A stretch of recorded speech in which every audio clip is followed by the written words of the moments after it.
what ails the Jets right now, Damien? Rich, early this morning, man, I said that the Jets, they're a roster, they're not a team. And what I mean by that is they have a bunch of guys with brand names on the back of their jersey, but they're not a team. And that's clearly on display as you watch the Jets. Obviously, Aaron Rodgers is not playing well. There's a lot of guys on this roster that's just not playing well right now. This is not Aaron Rodgers. The version of Aaron Rodgers we're seeing right now is not the version that the Jets traded for. Clearly, but if the Jets want to go anywhere, the quarterback has to play much better than what he's playing. He looks old and compromised right now. He looks like a guy that doesn't want to get hit. He doesn't move in the pocket, nowhere near what we've been accustomed to seeing. Obviously, he's 40 years old, coming off the Achilles. So, I wouldn't expect Aaron Rodgers to look like Aaron Rodgers from 10 years ago. But, the one thing about Aaron Rodgers that we've seen throughout his career, he's obviously one of the best talents that we've ever seen throwing the football. But the one thing he's done throughout his career so well is taking care of the football. And that's one thing he has not done this season is taking care of the football. And the defense is not living up to its billing. I know, stats, there'll be stats that, the Jets are top 5. That's baloney. Anyone who's watching the Jets can see, this team is not playing, particularly on that side of the ball, up to their billing. And so you got a bunch of mercenaries on this roster. That's what I call it. They got a bunch of mercenaries on this roster, but they don't have a team. Well, I mean, Bishop made that incredible interception right before half that, I can't really pin on Rodgers, and certainly the second one that was almost a pick six, you could pin that right on the number 5 that Garrett Wilson had the ball bounce off of. So where do you see Rodgers' play actually affecting the wins and losses right now, Damien? Yeah, listen, that first interception, actually Devontae Adams was wide open. Rich, Aaron Rodgers tried to thread a needle. The DB did make a good play on it. But I just go, not just this first game, but, if you look at Aaron Rodgers, this year, it's the turnovers. He has a bunch of turnovers. We've seen Aaron Rodgers in years past where he's had 3, 4 interceptions throughout the whole season. Aaron Rodgers has 6 in 2 games.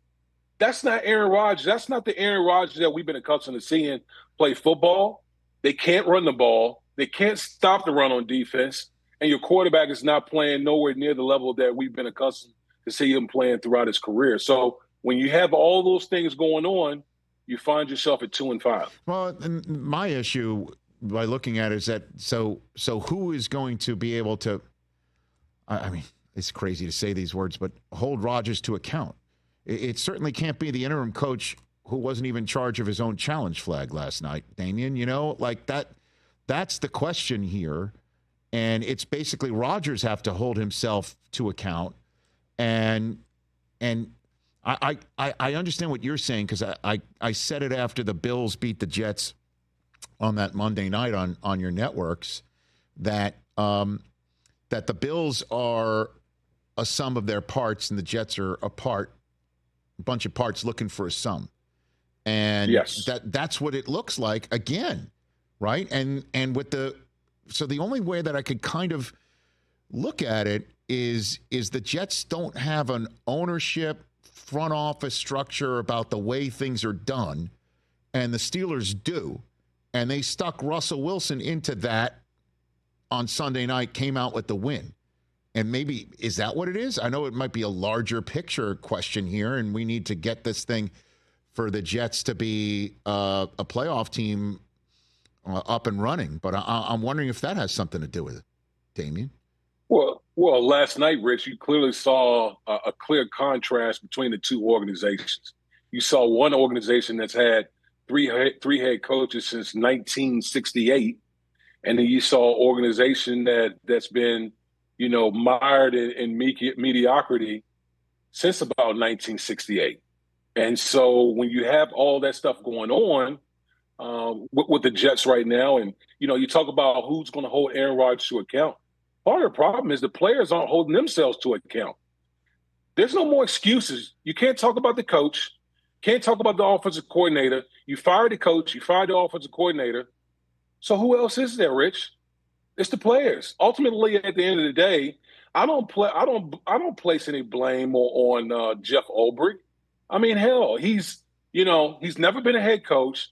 He's trying to coordinate a defense, now taking on the interim, responsibilities as a head coach. At some point, the players got to go out there and take account for their play on the field and make things happen. I've always said, who are the real leaders in that locker room, and why aren't they stepping up to the plate right now? I think that's the biggest thing that I can say. And I wouldn't normally ask, do you think they can? I think they can, because they are very talented. There's a bunch of talented people, and as Rodgers said, two big names coming. One's already here in Adams, and one's coming in Hassan Reddick. I think they can, so I'll ask you, do you think they will, Damien? I would say no right now. What evidence do you have right now that leads you to believe that the Jets can go on win, 8 or 9 games this year, remaining schedule? There's no evidence to say that could happen.